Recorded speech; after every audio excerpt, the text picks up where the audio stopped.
Times of Swaraj में आप सबों का स्वागत है। मैं हूं संतोष सिंह और आज टाइम्स ऑफ स्वराज में बिहार के विश्वविद्यालय के भ्रष्टाचार के खिलाफ के पाठक का जो ऑपरेशन चल रहा है, उस ऑपरेशन के सिलसिले में कई बड़े अपडेट आए हैं। और वो अपडेट ये है कि इस मसले पर बिहार विश्वविद्यालय, बाबा साहब भीमराव अंबेडकर बिहार विश्वविद्यालय के कुलपति और रजिस्ट्रार गवर्नर से मिलने आए। हालांकि गवर्नर से उनकी सीधी मुलाकात नहीं हुई, लेकिन जो यहाँ के पदाधिकारी हैं उन पदाधिकारियों से उन्होंने मुलाकात की है और इस पूरे मसले को के पाठक वर्सेस गवर्नर कैसे हो, इसकी पूरी गठन स्क्रिप्ट लिखकर ये पटना है और इन्होंने अपनी सारी बात कही है। खबर ये भी है कि राजभवन के तरफ से पटना मुजफ्फरपुर के एसएसपी को तलब किया गया है, जो वहाँ पे जो घटनाएं घटी हैं उसको लेकर।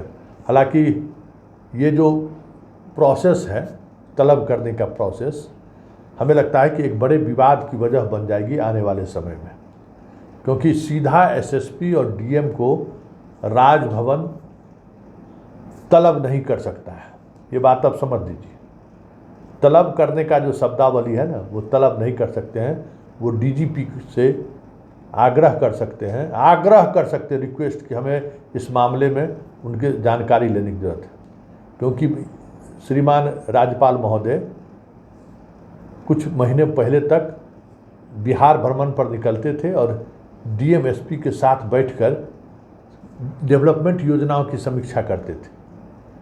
राज्य सरकार ने सीधे तौर पे एक नोटिफिकेशन निकाल दिया कि इस तरीके की किसी भी बैठक में शामिल होने की ज़रूरत नहीं है। और उसके बाद राज्यपाल कुछ नहीं कर पाए, आके अपने राजभवन में आकर बैठ गया, क्योंकि उनका वो क्षेत्राधिकार नहीं है। देखिए, चीज़ें मर्यादाओं का है और मर्यादा जब टूटती है तो फिर सैया बेटखोकी भी होने लगता है। तो वो चीज़ें तो चलनी शुरू हो गई है जब मंच से राज्यपाल ये कह सकते हैं कि कोई चीज़, एक अधिकारी की ताकत नहीं है कि वो राजभवन के किसी फैसले पर सवाल खड़ा कर दे, राजभवन के स्वायत्तता पर हमला कर दे। ये ज़रूर इसके पीछे कोई है।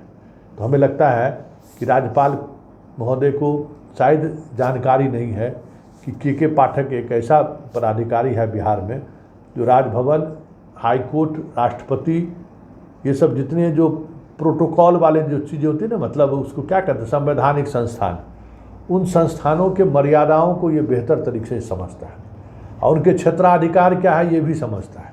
इसलिए ये आदमी मुख्यमंत्री के निर्देश पर कुछ कर रहा हो ये कोई ज़रूरी नहीं है। ये पगला हाथी है, अपने अनुसार भी काम करता है। खैर, अब हम बिंदु पर आते हैं। रजिस्ट्रार महोदय ने एक पत्र जारी किया है, एसएसपी को भी दिया है, जांच एजेंसी को भी दिया है और मीडिया से बात करते हुए भी उन्होंने कहा है कि ये आंतरिक संसाधन जो बातें कही जा रही हैं, हेरा फेरी का, भ्रष्टाचार का मसला की जो चर्चा कर रही है ऑडिट डिपार्टमेंट, शिक्षा विभाग का, ये सारे खर्च हमारे आंतरिक सोर्स से जो आमदनी आई हुई उसके आधार पर खर्च हुआ है, सरकार का ये पैसा नहीं है। तो हमें लगता है कि इन्हें कोई लीगल एक्सपर्ट से सलाह लेनी चाहिए था, या फिर रजिस्ट्रार महोदय को, जब रजिस्ट्रार जैसे पद पर हैं, तो थोड़ा कानून, लीगल प्रोसेस की भी जानकारी उन्हें होनी चाहिए। देखिए, ये पैसा आपके गौशाला से नहीं आया है, पहली बात, या आपके दवा दुकान से तो नहीं आया है, ये वहाँ का पैसा तो नहीं है, या आपके वेतन का फिक्स डिपॉजिट तोड़ के तो पैसा नहीं दिए हैं। ये पैसा स्टूडेंट से कलेक्ट किए होइएगा, किसी न किसी माध्यम से आपके पास ये पैसे आए हैं, तो ये पब्लिक मनी है। और कोई भी जो केस होता है ना, जब आप पब्लिक मनी का ही आप जब पब्लिक मनी के साथ जब मिसकंडक्ट करिएगा, पब्लिक मनी के साथ भी मिसकंडक्ट की हम बात कर रहे हैं, मतलब गलत तरीके से आप खर्च कीजिएगा, खर्च में जो सरकार का गाइडलाइन है उसका अनुपालन नहीं कीजिएगा, तो चाहे वो सरकार का पैसा हो, सरकार का पैसा क्या है, वो भी पब्लिक मनी है ना। सरकार के नीतीश कुमार जी को वैद्य जी का कमाई खर्च कर रहे हैं क्या? वैद्य जी का कमाई खर्च नहीं कर रहे। वो सरकार के ट्रेजरी में जितनी भी राशि है वो सारी के सारी पब्लिक मनी है, हमारा ही आपसे लिए गए राशि का वो इस्तेमाल करते हैं ना, वो खर्च करते हैं। तो आपके पास जितनी राशि जो कह रहे हैं कि वो मेरे आंतरिक स्रोत हैं, तो आंतरिक स्रोत में जिस स्रोत से भी आपके पास पैसा आया होगा, आपके अपने गौशाला से तो नहीं आया है, आपके अपने दवा दुकान से तो नहीं खर्च किए हैं, आप अपने घर में सोना और ज़मीन गिरवी करके तो खर्च नहीं किए हैं। आप जो राशि खर्च किए हैं वो राशि स्टूडेंट से लिया गया होगा, मार्कशीट लेने के बदले लिया गया होगा, टेबलेशन में क्या कहते हैं जो बाकी डॉक्यूमेंट्स वगैरह के लिए जो स्टूडेंट देते हैं उससे लिए होंगे, परीक्षा शुल्क के में जो राशि बचती होगी उससे आप खरीदे होंगे, तो वो पब्लिक मनी है। इसलिए रजिस्ट्रार साहब आपका ये तर्क नहीं चलेगा। और जो जांच की दिशा जिस दिशा में जा रही है, आपके लिए परेशानी खड़ी होगी, क्योंकि आप मुख्य अभियुक्त हैं। ये हमें लगता है कि ये हम पिछले वीडियो में भी मैंने दिखाया था कि आप मेन एक्यूज हैं, पहले नंबर पर आप हैं। तो किसी अच्छे वकील से सलाह जब लीजिएगा, बातचीत करिएगा, तो आपको बताएगा कि मेन एक्यूज का मतलब क्या है। आप मेन एक्यूज हैं इस केस के, और जो जांच चल रही है उस जांच के दौरान कई ऐसे तथ्य सामने आए हैं जो आपके लिए मुश्किलें खड़ी कर सकती हैं। ये मत समझिए कि ये बीजेपी के नेताओं को हम उतार के, सांसद को उतार के, विधान पार्षद को उतार के हम इस तरह के मामले को प्रभावित कर देंगे, ये संभव है। वो भी नीतीश के समय में। देखिए, नीतीश कुमार की लाख बुराई आप कर लीजिए, लाख अच्छाई कर लीजिए, लेकिन एक बात है कि जब कदम आगे बढ़ गया प्रशासन का, तो वो आदमी उसको दबाव नहीं डालता है, चाहे राजनीतिक परिस्थिति कुछ भी हो, राजनीतिक नुकसान कुछ भी हो। इसलिए कार्रवाई अपनी दिशा में बढ़ रही है। और राजभवन अगर इस मामले में हस्तक्षेप करेंगे तो ये तय मानिए, ये राजभवन के ताबूत के लिए ये आखिरी किल साबित होगा, ये भी समझ लीजिए। इसी तरीके से बगल यूनिवर्सिटी के वाइस चांसलर को की गिरफ्तारी को लेकर बड़ा पत्राचार किए थे, आर्थिक अपराध इकाई ने कोई नोटिस लिया, गिरफ्तार भी किया, जेल भी गए, चार्जशीट भी सबको कर दिया, अभियोजन स्वीकृति आपको देना पड़ा, क्योंकि भ्रष्टाचार के मामले में सुप्रीम कोर्ट का लगातार हाल के दिनों में ऐसे फुल बेंच का जजमेंट आया है, जो जजमेंट कहीं से भी पब्लिक सर्वेंट के साथ खड़ा नहीं है। अब तो यहाँ तक हो गया है कि अगर पिटिशनर मर गया तो जाने दीजिए, उसने जो आरोप लगाया है उसकी आप जांच कीजिए, और ये मानिए कि पब्लिक सर्वेंट गलत कर सकता है। हर जांच में ये आपके दिमाग में रहना चाहिए कि पब्लिक सर्वेंट गलत कर सकता है, उस नज़रिए से चीज़ों की जांच करिए। तो कहाँ से बचिएगा रजिस्ट्रार साहब? VC साहब भी इसी खुशफहमी में कहते हैं कि हम बेल नहीं लेंगे, हम जेल जाने को तैयार हैं। और एक और बात, मेरे बारे में जो कल आप लोग बैठक कर रहे थे कि भाई ये कौन है, कहाँ से आया है, क्या है, नहीं है, बहुत मेरे बारे में पता कर रहे थे, तो वाइस चांसलर महोदय और रजिस्ट्रार महोदय, आपको हम बता दें, मेरे बारे में अगर आपको जानकारी लेनी है तो छपरा यूनिवर्सिटी के पूर्व वाइस चांसलर रहे हैं गुप्ता, जिन पर निगरानी का केस हुआ, बहुत मसला बढ़ा आगे, उनसे पूछिएगा कि संतोष सिंह कौन है, वो मेरे बारे में बता देंगे। एक मिथिला यूनिवर्सिटी में वाइस चांसलर बने थे साकेत कुशवाहा, जरा उस वाइस चांसलर से पूछिएगा कि संतोष सिंह कौन है, मेरा पूरा इतिहास बता देगा। एक मोतिहारी सेंट्रल यूनिवर्सिटी में अग्रवाल साहब वाइस चांसलर बने थे, उस वाइस चांसलर उनसे भी पूछिएगा कि संतोष सिंह कौन है, तो पूरा बायोडाटा मेरा बता देगा। और जो राजेंद्र कुमार जेल गए हैं ना हाल के दिनों में, अब तो निकल गए हैं, उनसे पूछिएगा, उनका तो मेरे नाम सुनकर नींद ही नहीं आता है। तो ये चारों के चारों आपके यूपी और दिल्ली के हैं, और आप भी वाइस चांसलर साहब यूपी के हैं, सबसे आपको परिचय होगा ही। तो जरा पूछ लीजिएगा कि संतोष सिंह क्या है। देखिए, हमको इस तरीके के खबरें में बड़े आनंद आता है, हम इसको चुनौती के रूप में लेते हैं कि इस खबरें को हम कैसे एक्सपोज करें, क्योंकि ये ऐसी जगह पर है। और हाँ, एक और बात, हमारे अधिकांश लड़ाई में आपके जो विधान पार्षद जी हैं संजय कुमार जी, वो साथ रहे हैं, उनसे कई बार हम लोगों ने इंटरव्यू दिया है। संजय कुमार जी भी हमारे बारे में बताते हैं, संजय कुमार सिंह विधान पार्षद है ना, हम लोग पटना में अक्सर मिलते हैं। तो ज़रा अगर आपके अंदर में कुछ ताकत हो तो ज़रा उनसे भी फ़ोन करके बतिया लीजिएगा कि संतोष सिंह कौन है। संजय सिंह सब बात बता देंगे, मेरे आप बारे में, मेरा घर द्वार, किनके लड़के हैं, कहाँ हम पढ़े हैं, हम किस स्तर पर विश्वविद्यालय के कुलपति के खबरों के मामले में कहाँ तक हम पहुँच सकते हैं, राजभवन हमारे खबर को किस तरीके से नोटिस लेता है, ये सब संजय कुमार सिंह जी को जानकारी है। इसलिए ज़्यादा हाथ पैर मारने की ज़रूरत नहीं है।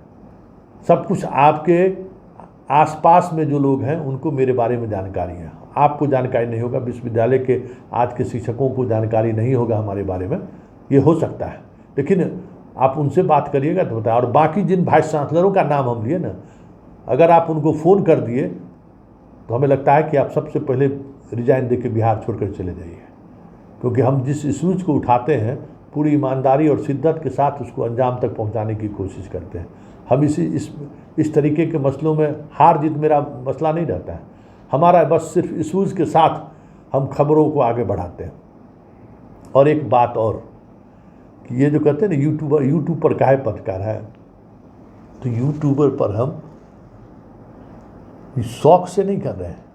यूट्यूबर को हमने अपनाया है, यूट्यूब को हम प्रिंट मीडिया में भी रहे हैं 7 साल, 12 साल जो है सो 14 साल विजुअल मीडिया में भी रहे हैं। और इन दोनों मीडिया के बाद हमें पता चल चुका है कि इस मीडिया की कितनी ताकत है। जिस दौर में चैनल आया था ना, टीवी चैनल, उस दौर में शुरुआती दिनों में हम इस चैनल चले आए थे कि हमको पता था कि उसका भविष्य क्या है। और अब टीवी के दुनिया का भविष्य एक लिमिट के बाद अब नीचे आ रहा है। तो ये जो हम यहाँ पर हैं अपने कैरियर के लिए इसको चुना है मैंने, कोई नौकरी और अदरवाइज कोई बात नहीं है। हम इस 12 इंच का जो है ना मोबाइल, इस मोबाइल को हम ऐसी जर्नलिज्म की तरफ मोड़ना चाहते हैं जो इन्वेस्टिगेटिंग जर्नलिज्म समझते हैं VC साहब, हम उस दिशा में इस छोटे से मोबाइल को ले जाना चाहते हैं, जो अभी तक इस फील्ड में अछूता रहा है। हम आपके एक एक मामले की जानकारी ले रहे हैं। आरा विश्वविद्यालय में आपने क्या किया है ये भी जानकारी है। एक प्रोफेसर साहब, रिटायर्ड प्रिंसिपल साहब पर आप FIR दर्ज करा दिए हैं, ये भी हमें जानकारी है। जगजीवन कॉलेज से कैसे फंड का उगाही हुई है, वितरण हुआ है। अवधेश नारायण सिंह जी वहाँ शासिनी उस कॉलेज के अध्यक्ष थे, उनसे भी पूछ सकते हैं मेरे बारे में, वो भी बता देंगे बहुत कुछ आपको। तो उस कॉलेज के अनुदान वितरण में क्या क्या स्थिति बनी है वो भी पता है, आपके कैसे बने हैं वाइस चांसलर वो भी पता है, आपके पीछे कौन लोग खड़े हैं ये भी पता है। तब तो आनंद आ रहा आपसे दो हाथ करने में, क्योंकि एक लेवल पर जब आमने सामने होता है ना तब लड़ाई लड़ने में भी अच्छा लगता है, आत्मसंतुष्टि होती है, क्योंकि हम हार जीत के लिए लड़ाई नहीं लड़ते हैं। आप पर कार्रवाई हो या नहीं हो मेरा वो वास्ता नहीं। हाँ, ये ज़रूर है कि आप जितना गलत करेंगे, जितना गलत किए हैं वो चीज़ें मैं पब्लिक डोमेन में लाकर जरूर रख दूँगा, कि कम से कम आप कहीं ट्रेन में प्लेन में चलें तो मैं तो कि भाई टाइम्स ऑफ स्वराज में यही वाइस चांसलर साहब थे क्या, ये बातें ज़रूर, ये महसूस हम करा देंगे आपको। और बिहार है, बिहार को आपको लूट कर जाने नहीं देंगे, ये जान लीजिए। आज तक जितने लोगों ने बिहार की लूटने की कोशिश की है, जिन जिन वाइस चांसलर ने लूटने की कोशिश की है, सब पटना हाई कोर्ट और बेऊर जेल का चक्कर लगा रहे हैं। इसलिए आप लूट के नहीं जाए, बहुत आसानी से आप नहीं जा सकते। जब फागुन चौहान को जाना पड़ सकता है तो आप फिर क्या है। इसलिए ये चीज़ें आप मेरे बारे में इन्स एंड आउट पता करने के बजाय आप विश्वविद्यालय की शैक्षणिक व्यवस्था के सुधार में लगाइए अपना समय और मजबूती के साथ काम कीजिए। हम लोग काम करने वाले लोगों के साथ, लेकिन गलत करेंगे तो हम लोग खबर चलाएंगे ही चलाएंगे, और खबर चलाएंगे तो मजबूती के साथ चलाएंगे। बाकी जो चीज़ें चल रही हैं वो चलती रहेंगी। और आपको जानकारी दे दें कि राजभवन में जितनी ताकत लगाना है आप लगा लीजिए। राजभवन भी खबर के मामले में हम लोग रोज़ाना का वास्ता उन लोगों से रहता है, और भ्रष्टाचार के मामले में ये राज्यपाल 0 टॉलरेंस का पालन करना ही करेंगे, क्योंकि फागू चौहान के यहाँ से हटाए जाने के पीछे वजह भी ये रहा, क्योंकि राजभवन की जो प्रक्रिया थी उससे बीजेपी को नुकसान हो रहा है, और आप जो कर रहे हैं, भले ही बीजेपी के विधायक और सांसद को आप अपने पक्ष में कर रहे हैं, लेकिन बीजेपी के जो समर्थक हैं, बीजेपी के जो वोटर हैं, उनको जो नुकसान हो रहा है, उस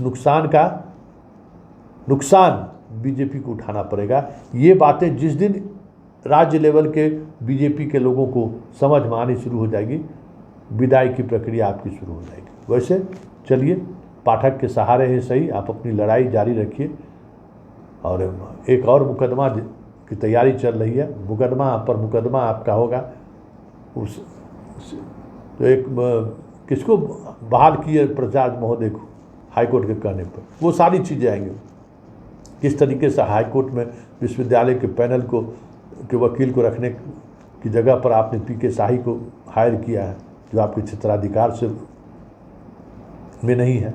बहुत सारी चीज़ें हैं, लेकिन परत दर परत खुलती रहेंगी। फिलहाल आप भी डटे रहिए, हम भी डटे रहते हैं।